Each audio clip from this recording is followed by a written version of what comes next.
আমি 17টা প্রধানমন্ত্রী দেখেছি বাংলাদেশে, 2 জন তত্ত্বাবধায়ক সরকার, একটা ফখরুদ্দিন একটা শাহাবুদ্দিন, আর এবার অন্তর্বর্তীকালীন কলজার সরকার ডক্টর ইউনূস। মানে R15 গাড়ির দাম কত? 5 লাখ। R15 গাড়ি হলো বাংলাদেশ। R15 গাড়ি দিয়ে একটা বুড়া মানুষ কিনে দেয়, ক হয় চাচা আপনি চালিয়ে নিয়ে দেবেন, টাকা দেওয়া লাগবে না, ওই ভয়ই চলবে না। কথা কয় না বারে, ভয়ই চলবে না। বাবারে এত বড় গাড়ি, এত দামি গাড়ি, কোনটি সেলফি দেবেন, কোনটি দৌড় মারে। ডক্টর ইউনূসের পরিস্থিতি আছে, বাংলাদেশের পরিস্থিতি আছে। জনগণ চাচ্ছে গণভোট দাও, উনি করছে না, দেখি তো কি হয়। একই দিনে জামাই যদি করকারার বিরিয়ানি দেওয়া হয়, জামাই কি করকারা খাবি? কি খাবি? গণভোটার দায়িত্ব নির্বাচন, করকারার বিরিয়ানি। জাতির সেন্টিমেন্ট বুঝতে পারে না, এই জন্য জাতির অধপতন ওই ঢাকা থেকে শুরু হয়ে গেছে। আজকে 54 বছর নয়, ব্রিটিশ 190 বছর, পাকিস্তান 24 বছর, আজকে 54 বছর এই বাংলাদেশ শাসন। এই পুরো 300 বছরে ভারতবর্ষের জমিনে এক আল্লাহদ্রোহী শাসন কার্য চলার কারণে আলেমের বক্তৃতা দিয়া, মাঠের ইমামতি দিয়া, তারাবির ইমামতি দিয়া, মসজিদের ইমামতি দিয়া, তাফসির দিয়া, জিকির দিয়া, তাবলীগ দিয়া, দাওয়াত দিয়া, চরমোনা দিয়া, পাখা দিয়া কোনো শান্তি কায়েম হয় না। কি করলে শান্তি কায়েম হবে? কোথায় আছে? আর কোথায় আছে? সেই কোরআনের কথা আমি বলবো, শুনতে রাজি আছেন? কারা কারা শুনবেন না? সবাই শুনবেন তো? হাত তুলে দেখি তো কে কে শুনবেন। লিল্লাহে তাকবীর, নারায়ে তাকবীর, আল কোরআনের আলো। এই ঘরে ঘরে একটা সংসদে যাই ঘর দাঁড়াবে, তার কবির গুণ হবে। এই কথা কোন আপনারা আপনাকে ভোটের চেয়ে দূরে বড় লাগবে। আল কোরআনের আলো, আল কোরআনের আলো, কোরআন হাদিস যেখানে, দুনিয়ার মুসলিম, বাংলার মুসলিম, বগুড়ার মুসলিম, ধুবুটের মুসলিম, সুনিয়াপাড়ার মুসলিম, গোসাইবাড়ির মুসলিম, আজকের মুসলিম, লিল্লাহে তাকবীর। একসঙ্গে বোঝা গেলে সভা হচ্ছে। যারা যারা কোরআন শুনবেন, কোরআন শোনার সূত্র আছে। বাংলাদেশে সাইদির মতো বক্তা ফেল হয়ে গেল। কারণ কি? মানুষ ওয়াজ শোনে কিন্তু কোরআনের পক্ষ নেয় না। আচ্ছা, কোন স্ত্রী যদি কবুল বলার পর ওই স্ত্রী যদি স্বামীর পক্ষ না নেয়, ওর কয়েকদিন ভাত হবে ওই বাড়ি? কথা কয় না কেন? খুবই জোরে করলো কবুল আলহামদুলিল্লাহ, কিন্তু পরের দিন থেকে দামানদের একটা কথা শোনে না। কবি তুই এখনই তোগলামান বাড়ি বিলে চলে যা, কালই বিয়ে করবো। বাংলাদেশের অবস্থা আছে, কোরআন শুনবি কিন্তু পক্ষ নেবে না। আর এই পক্ষ না আলার মধ্যে 1 নম্বর হলো হুজুররা। এই বাংলাদেশের সবচেয়ে ইসলামের ক্ষতি হলো এই হুজুর ইমামদের দিয়ে। যদি হুজুর ইমামদের দিয়ে ক্ষতি না হবি, তাহলে বয়তুল মোকাররমের ইমাম পলালো কেন? মানে ওই সুরটি চোট্টামো করছে। তুই চিন্তা করতে যেভাবে দেশ পরিবর্তন আছে, আমি যদি না পলায় আমাকে ওরা পেছন দিবি। আমি বলা যাচ্ছে এই বদমাইশটি দেশ খারাপ করছে। বয়তুল মোকাররমের ইমামের কারণে বাংলাদেশে আগুন জ্বালিয়ে দিয়েছে।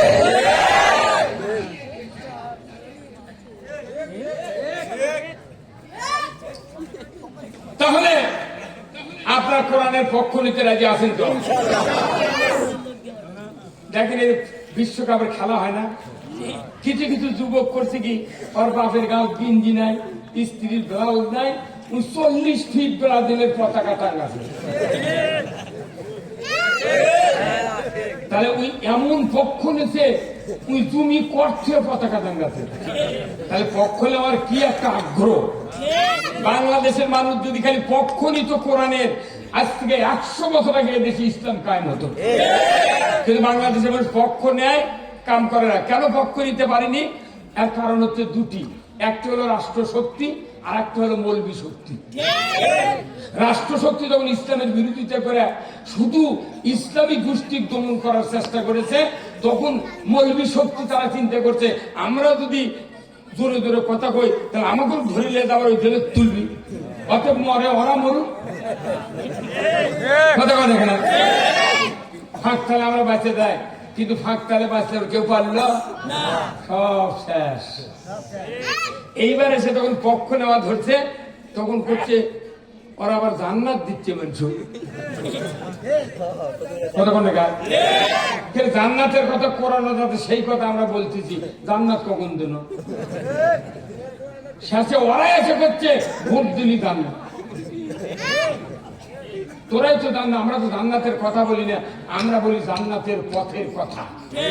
আমরা বলি ধুনুট মোড় দিয়ে গাড়ি ঢুকালে অবশ্যই ধুনুট পাবে, গোসাই বাড়ি পাবে, চুনিয়াপাড়া পাবে। চুনিয়াপাড়া আসার রাস্তা আমরা ধুনুট থেকে দেখতে পাচ্ছি। জান্নাতের রাস্তা যদি আমরা দুনিয়ার থেকে যদি জনগণ তুলতে না পারি, মৃত্যুর পর জান্নাতে যাওয়া সম্ভব নয়।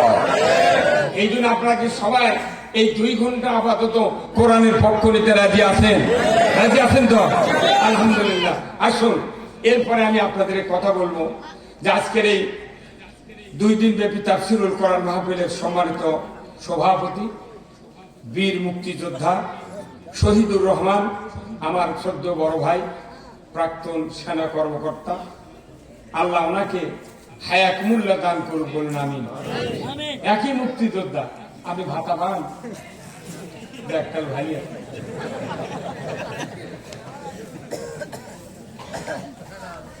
এরপরে প্রথম দিনের প্রধান অতিথি ছিলেন হযরত মাওলানা দবিবুর রহমান, সাবেক উপজেলা চেয়ারম্যান ও আমির বাংলাদেশ জামাত ইসলামী শেরপুর উপজেলা। আল্লাহ ভাইজানকে আগামী সংসদে বিজয় লাভ করে আল্লাহ যেন কোরআনের কথা বলার তৌফিক দিয়ে দেন। আজকের মাহফিলের সম্মানিত প্রধান অতিথি অধ্যক্ষ শাহাবুদ্দিন, বিশিষ্ট রাজনীতিবিদ, কেন্দ্রীয় নির্বাহী পরিষদের সদস্য ও কেন্দ্রীয় বাইতুল মাল সম্পাদক বাংলাদেশ জামাত ইসলামী, এবং এই জামাত ইসলামীর নির্বাচনের মনোনীত প্রার্থী সারিয়াকান্দি এবং সোনাতলা, এই 2 উপজেলার একটা আসন। আল্লাহ তাআলা ভাইজানকে সুস্থ রাখুন এবং বিজয় আল্লাহ তাআলা দান করুক বলুন আমিন। বিশেষ অতিথি আমার এক সহযোদ্ধা ভাই মোহাম্মদ রাশিদুজ্জামান উজ্জ্বল, সাবেক চেয়ারম্যান গোসাইবাড়ি ইউনিয়ন পরিষদ ও সাবেক আহ্বায়ক যুবদল ধনুর থানা।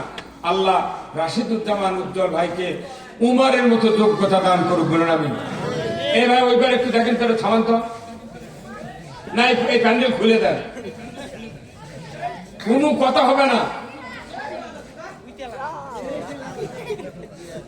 আজকে মাহফিলের সম্মানিত বিশেষ মেহমান, বিশিষ্ট ইসলামী চিন্তাবিদ হযরত মাওলানা শরীফ হোসাইন নুরি, খতিব বাইতুল মোকাররম, জামে মসজিদ গাজীপুর ঢাকা। মানে এটা গাজীপুরের মোকাররম, এটা ঢাকার দালাল। বুঝছি, ভাই আছে।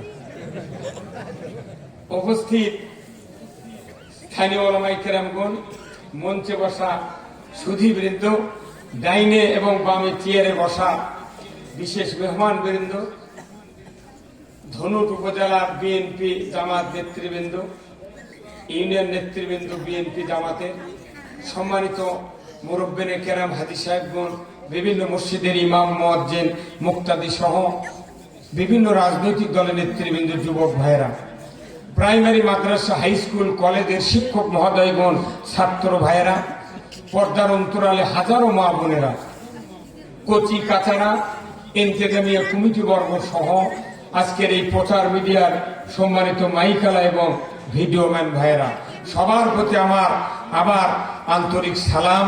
আসসালামু আলাইকুম ওয়া রাহমাতুল্লাহি ওয়া বারাকাতুহু। কেমন আছেন আপনারা? আছি ভাই, আলহামদুলিল্লাহ।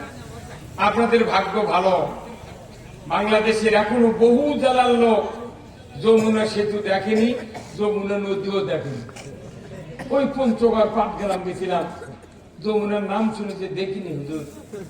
তাই হয়তো হাইকোর্টে গেছে, ঢাকাত গেছে, তাই দেখতে পাচ্ছে সেতু আর যমুনা। আপনাদের ভাগ্য ভালো, একবার যমুনার কিনারা দেশে আছেন। আপনাদেরকে আল্লাহ তাআলা আরো যোগ্যতা দিয়ে বলুন আমিন। বলুন তো, বাংলাদেশ নয় সারা পৃথিবীতে কত হাজার মখলুকাত? আচ্ছা, এই ছেলেবেলে বোঝেন, তুলে দেন তারা।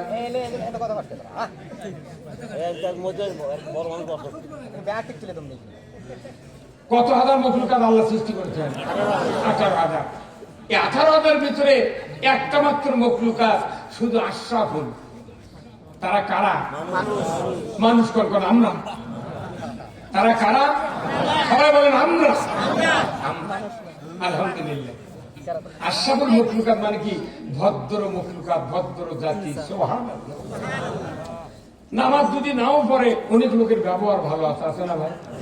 তবুও মানুষ বলে লোকটা ভদ্র ভাই।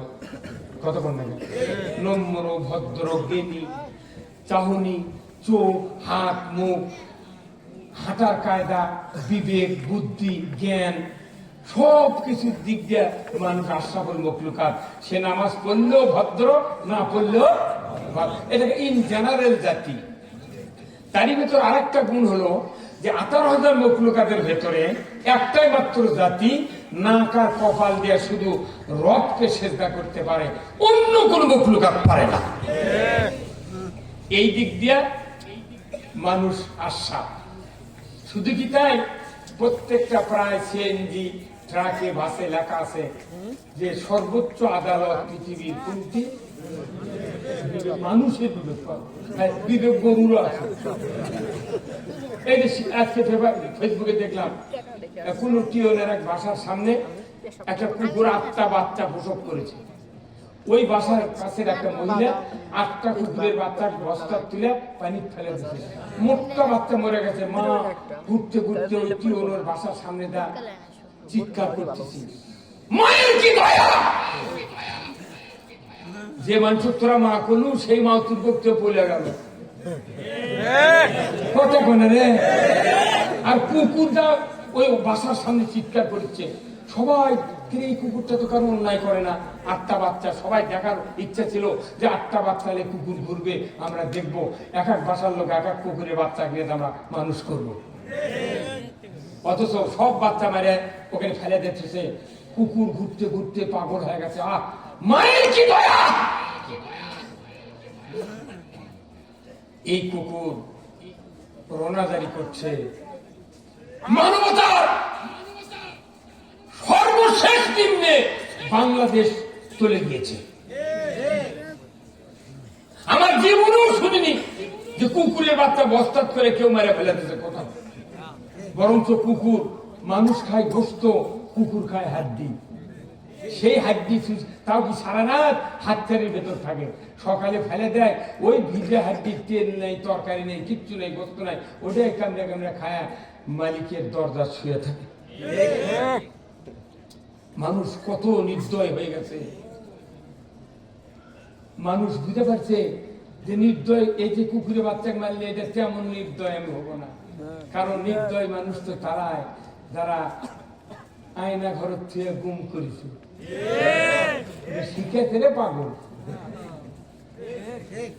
কি দুনিয়া! এই পৃথিবী শান্ত করতে গিয়ে কোরআন ছাড়া বিকল্প কোন কিতাব পৃথিবীতে এখনো আর আসে নাই।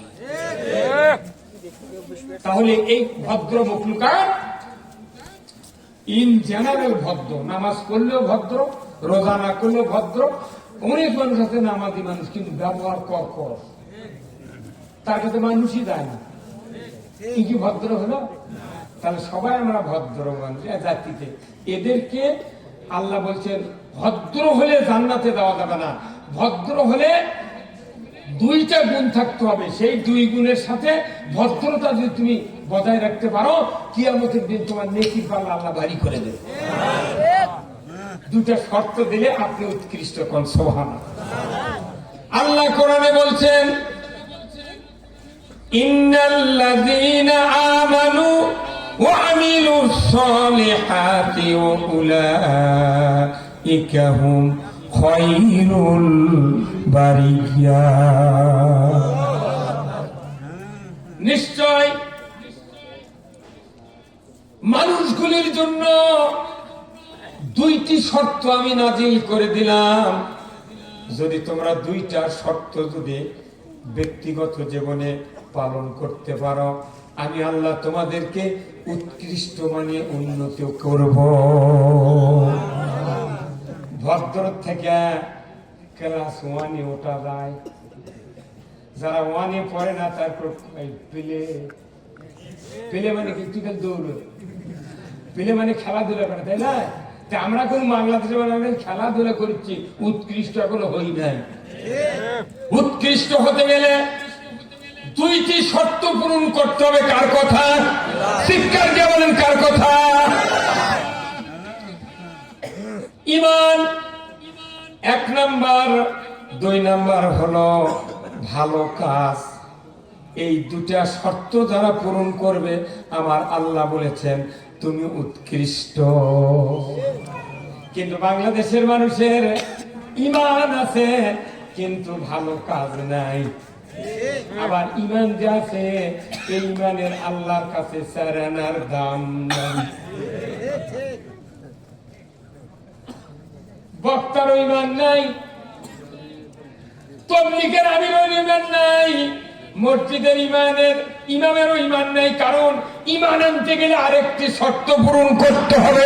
যখন আল্লাহু আকবার, কয়টি শর্ত? আর একটি শর্ত পালন করতে হবে। উৎকৃষ্ট হওয়ার জন্য কয় শর্ত? আর উৎকৃষ্ট মানের ঈমান আনতে গেলে কয়টা শর্ত? একটা শর্তের ভেতরে আমরা এখনো বহু দূরে সরে আছি।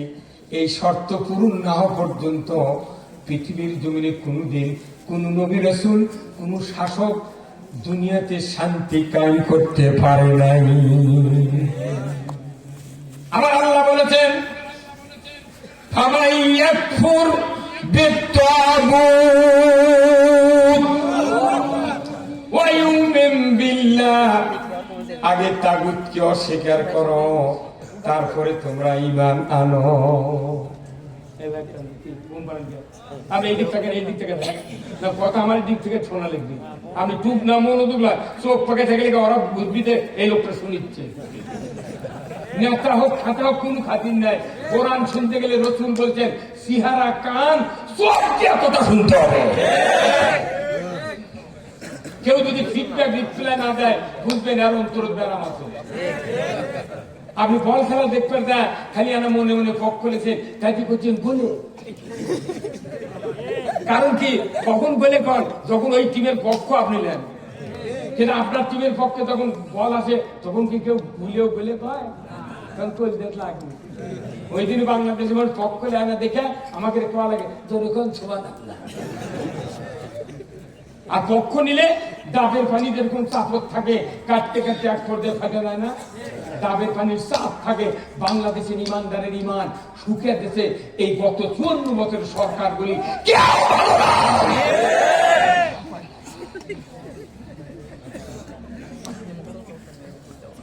ভাইরা আমার, আমি কথা বলতেছিলাম, ফামাইয়া পূর্বে তাগুত, তাগুতকে অস্বীকার করতে হবে। কার হুকুম?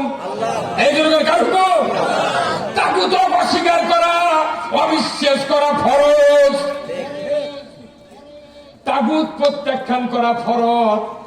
তাগুতি চিনি না, ইমামও বলে না, মাঠের ইমাম বলে না, বয়তুল মুকাররমের ইমাম বলে না, সুনিয়া পাড়ার ইমাম বলে না, নন্দীগ্রামের ইমাম বলে না।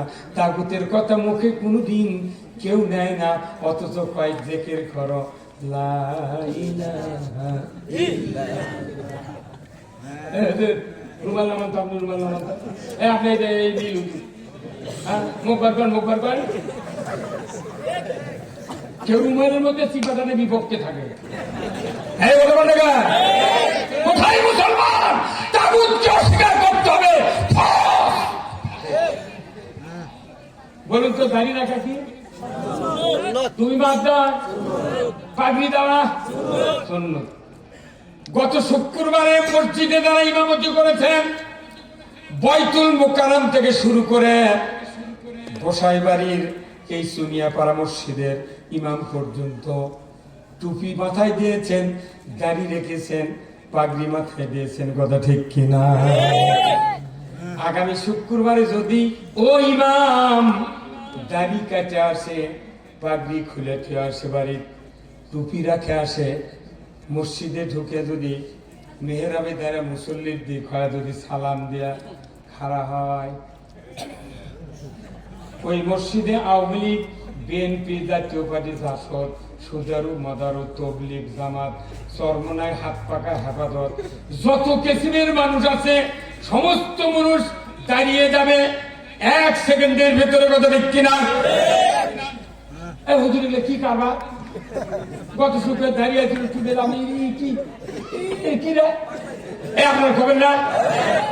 এর মধ্যে মোতাল্লি ঢুকিতে মসজিদের মধ্যে ঢুকে করতে কোরবান লাগছে, কোরবান ইমামের তাকে দেখেন কি অবস্থা। তখন ইমাম ওদের কাছে কোনো বিবরণ না শুনে দেখা মাত্র বলবে, আরে চিৎকার পরিষ্কার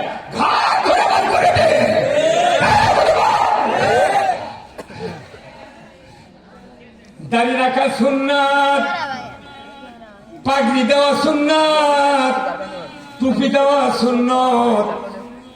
কাছে দেখে ইমাম সবাই মিলে একসাথে বার করে দেয়। অথচ তাগুতকে অস্বীকার করা ফরজ। আল্লাহর আইন বাদ দিয়ে যারা মানুষের আইন তৈরি করে, এই আইন আগে অস্বীকার করা লাগবে। এই অস্বীকার করা হলো ফরজ, তারপরে তুমি ঈমান আনো। বাংলাদেশের মানুষ তাগুতকে বেরনত রাখিছে অর্থনীতির, রাজনীতির, সমাজনীতির, পারিবারিক নীতির, বিবাহ নীতির, সব জায়গায় তাগুত রাখা মসজিদত যা বলতেছে আল্লাহু আকবার। তোর বাটামে এক এক করে বাটামে কি তাগুত আগে বাদ দিয়ে কালমা করা লাগবি। হযরত ওমর ফারুক আজ থেকে ১৫০০ বছর আগে ২৬ বছর পর্যন্ত এত তাগুতের পাগল সৈনিক ছিল। ওই উমর ইবনুল খাত্তাব ২৬ বছর বয়সে রসুলের কাল্লা কাটার জন্য আবু জাহেলের পুরস্কারের লোভে রসুলের বাড়ির দিকে রওনা হয়েছিল। বিরাট ঘটনা, আমি সেদিকে যাব না। যখন 11:15টার সময় রসুলের হাতে হাত দেয়া কালেমা পড়েছিলেন, ওই সময় দেখা গেল তারপরে কালেমা পড়ার থেকে 1 সেকেন্ড দেওয়ার তাগুতের পায়রবি করে নাই। আর আমাদের দেশে মৌলবি করে কয় ভাই মানে আল্লাহর আইনের পক্ষে কথা কন্যা, আমি তো সব দিকে আছি, সব ইসলামী দল আমার কাছে প্রিয়। কি মনে দিদি উনি আবার ভোটের আয় করতে, আরে আপনার ছাড়া নেতা বানানো কাজ লোক তাই তো ওরা যত মুন্সিরা লাভ, আপনি ছাড়া ভোট নেই।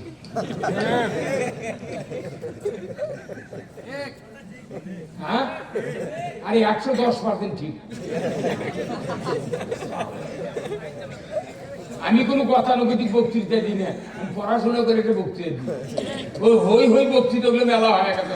এখন মানুষের হাতে ক্যান্সার সারা লাগবে, কেমন থেরাপি দেওয়া লাগবে। ওর মাথার চুল দাঁড়ি উঠলে যায় না, তাও বেরাম ভালো কথা কি?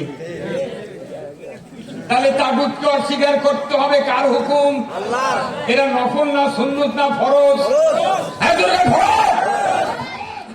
ফরজ হুকুম হতে তাগুত বাদ দেওয়া। আমি মানুষের আইন মানে নিয়ে 40 বার হজ করেছেন, 42 বার উমরা করেছেন, আবার হজর আসদের চুমা দিয়ে করছেন, মানে 14 বার কিছু উমরা করবে, 4-14-56 বার চুমা দিচ্ছি, গুণা কে মাপ না করবি? তখন আল্লাহ জিবরাইল কয় তার মাথা ঠিক নেই, ই গাঁদা খাচ্ছে। তুই যে কাম তাগুতক মানে নিয়ে তুই গেছু উমরা করবে আর হজ করবে আর হজর আসদ চুমা দিছু, তারই বড়াই দেখাচ্ছ, তোর মতো ইমানদার হজরে আসো কত চুমো তো দেওয়া দূরের কথা, তুই যে পাথর গিলেও খালো হলি তোর হজ উমরা কবুল হবে না, কারণ তুমি ইসলামের বিরুদ্ধে। তাগুতকে বাস্তবায়ন হচ্ছে ইসলাম, আল্লাহ আইন মেনে নেওয়া হয় ইসলাম। এই ইসলামের বিরোধিতা করে ওই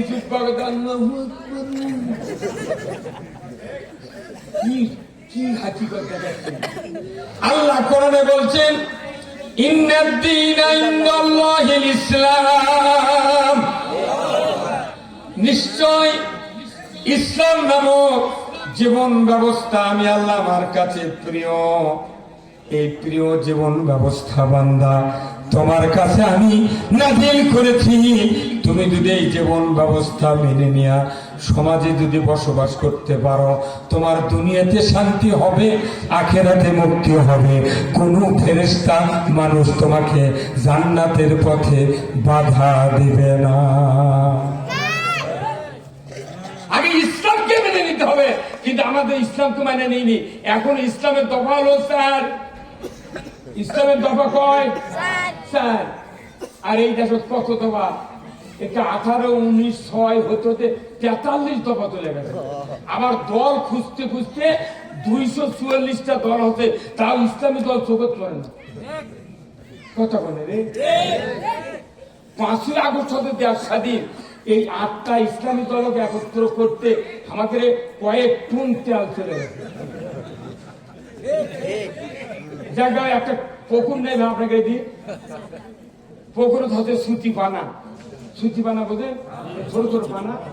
যে একজন শুকিয়ে দিতে, ভাই তুই কয় টাকা নেবো কম? ওই করছে 2000 টাকা লেগে সাফ করে দেবো। টক কথা তাহলে কি লাগিচ্ছে? কোথা টাকা বাঁশ দাও। যে বাঁশটা আছে পুকুর হচ্ছে 40 হাত ওষা, বাঁশ অব দিতে 20 হাতে, 20 হাত বাঁশ দিয়ে মুখ পেলে যায়, ওই দিক দিয়ে 5 দিয়ে বাংলাদেশের ইসলামী দল মৌলবি করো এই 4 বছর হলে গোসাতে এই দিক পেয়েছে, ওই দিক চায়, ওই দিক পেয়েছে। আবার কোন কোন বক্তা, কোন কোন আলেম আকিদা ভাসতে ভাসতে এমন আকিদার যে ফেরত করে গেছে, ওই আকিদা নেই।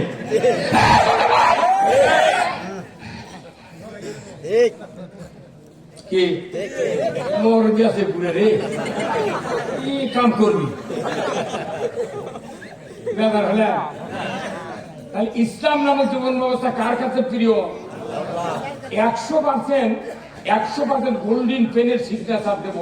বাংলাদেশের মানুষের এখনো আল্লাহর ভালোবাসার ইসলাম এখনো মানুষের কাছে ভালোবাসা নয় নয় নয়। যদি হতো 100 বছর আগে দেশে ইসলামী জীবন ব্যবস্থা দেওয়া সংসদ তুলত। এই হুজুর কথা বলেন না আপনি, এই হুজুর আমার মুখ খোলেনি, ইমন কথা দেখা পাচ্ছে না। তাহলে ইসলাম যদি মানে না নেন ক্ষতি কি? ক্ষতি দেখেন আল্লাহ কোরআনে বলছেন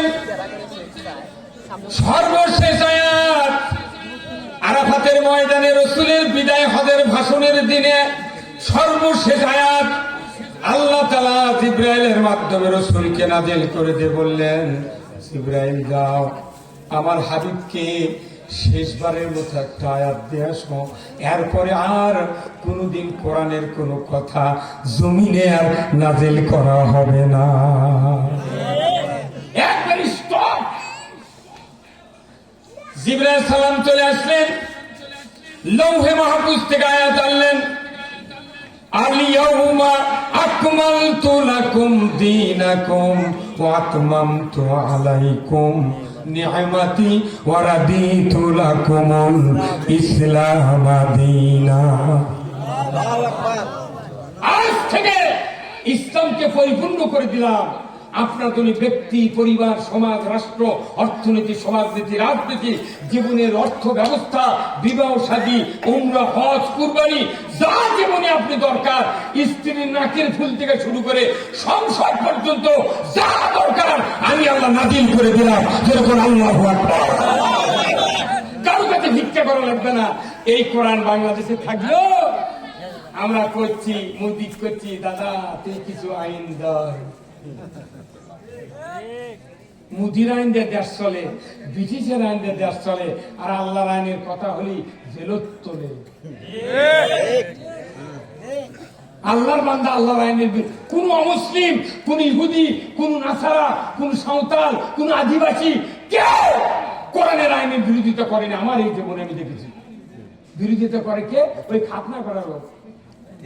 কথা বলে এই বাংলাদেশে 54 বছর ধরে আমরা দেখতেছি, আমার বয়স 67 বছর, 1974 ব্যাচ আমি দাখিল, 1974 ব্যাচ অদ্যবধি দেখতেছি যে বাংলাদেশে এই যতগুলা আইন চললো, একটা তো আল্লাহর কোন বিধান কায়েমের ব্যবস্থা নাই। বাংলাদেশে এমনি শরীয়ত মানে খালি দুটো আইন খালি ভালোভাবে চলে, তাছাড়া আর কোনো আইন চলে না। তাই একটা হলো 7 বছর বয়সে খাতনা, এই কাঁথাটা চালু আছে। কথা বলে